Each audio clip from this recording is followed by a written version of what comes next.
The night my wife told me to ask our daughter for money instead of our millionaire son, something inside me broke. My son had millions in the bank, yet when I needed help to save my life, I was treated like a burden. That moment taught me a painful truth.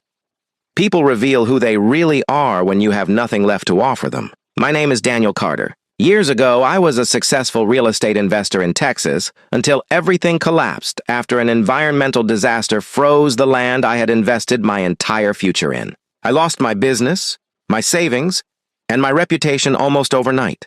I spent the next decade working long hours in a warehouse just to survive, while everyone around me acted as if my failure had been a choice.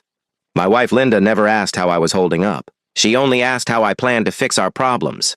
My son, Ethan, blamed me for ruining his comfortable life and never forgave me for the opportunities he believed he lost because of my financial collapse. Only my daughter, Grace, stood beside me through every difficult year without expecting anything in return. Then another disaster struck. Doctors found a tumor in my lung. They said surgery could save my life, but I needed $3,500 before they would even schedule the operation. I had terrible credit, no savings, and nowhere to turn. After days of swallowing my pride, I called Ethan. I explained everything, hoping that somewhere beneath his success was still the little boy I had raised. Instead, he coldly told me that my problems were the result of my own bad decisions and suggested I ask the hospital for a payment plan. Before hanging up, he reminded me that he could not keep carrying my dead weight. When I called Linda, hoping she would convince him to help, she defended our son instead.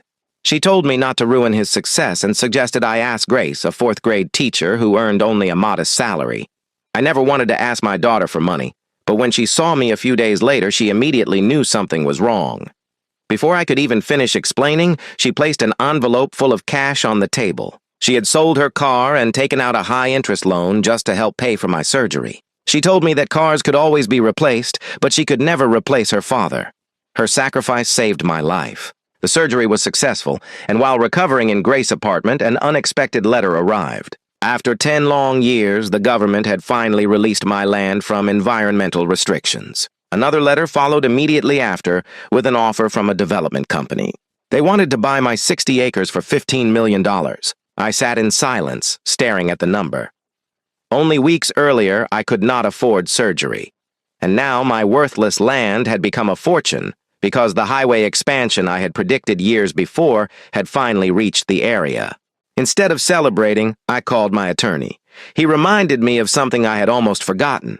5 years earlier, my wife had legally separated herself from the land because she feared my debts would destroy her finances. At my son's suggestion, she signed documents giving up every future claim to that property and anything it might ever become. That decision changed everything. I quietly sold the land, paid every debt I owed, and placed the remaining fortune into an irrevocable trust for Grace. She never asked for anything, but she had already proven what family truly meant. Not long afterward, Ethan and Linda stormed into Grace's apartment demanding answers. They had discovered the sale through public records and threatened lawsuits, claiming the money belonged to the family. Calmly, I handed them the legal documents they had signed years before. Their own signatures had permanently given away every right to the land. Then I showed them another piece of paper.